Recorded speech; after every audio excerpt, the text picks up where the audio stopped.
one of my favorite class. I mean, I love teaching all of the body talk classes, but you know, the class that I really, really enjoy teaching is the Module 3, the Principles of Consciousness class. And I don't know how many people who are watching this have taken that class, but in that class, it's considered to be the most important of all of the advanced body talk classes because it really speaks to the theory and really the philosophy that underpins, that's at the foundation of the entire body talk system and everything in the IBA, really, and really in life, but that's a different tangent.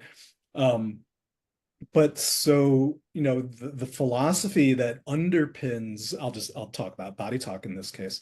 The philosophy that underpins the body talk system is, that you guys know that's all, that's Taoist philosophy from, Chinese medicine, because Chinese medicine has that foundation, Taoism, the Advaita Vedanta philosophy of non-duality.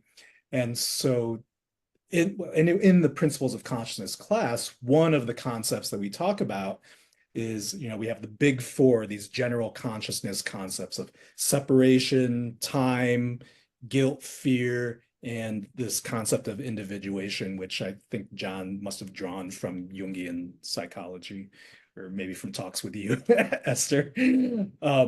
But in that general consciousness of time piece is one piece that's goal-oriented action and the motivation versus enthusiasm and the inspired versus desire-driven focus. And of course, that's all under this larger category of time. And so it's curious to me. I mean, obviously, I've been practicing body talk since 2001. So I mean, as of this recording, 23 years, and breakthrough for almost as long, not quite as long. Um, so maybe I mean, I'm obviously coming from a different place, but for people who've taken taken the principles of consciousness class, and maybe people who've been with the IBA or have been practicing body talk for some time, I always find it kind of curious, actually, when they talk in those terms of where do you see things going, and the future of body talk, because that was covered way back in principles of consciousness, with time and with goal-oriented action, inspired and desire-driven, this this constant focus on out there. And along with that, I mean, this idea of not just, well, goal-oriented action in this case, what you were just talking about with the IBA, but also goal-oriented action in practice. Like, I want these results. I'm looking for these results. How come I'm not getting these results? And people wanting to learn more and more modalities or take more and more classes or learn more and more information because they're not getting the results that they feel they should be getting, because body talk is this truly integrative healthcare system. It draws on all these things, and I sometimes get these kinds of results, and I've seen John experience get these amazing results, so I should get that too. And sometimes that happen, this should happen all of the time. So there's this whole goal-oriented focus and this kind of motivation-driven behavior that is behind, I think, most practitioners, I'd have to say, not just of body talk, but practitioners across, and humans, really, humans across the globe, this whole motivation and goal-oriented and focused outward um, mindset, right? This attitude. But, I think, as, talked about earlier, it really starts from here. It starts from here. So, I think about these ancient and well-known, inscriptions on the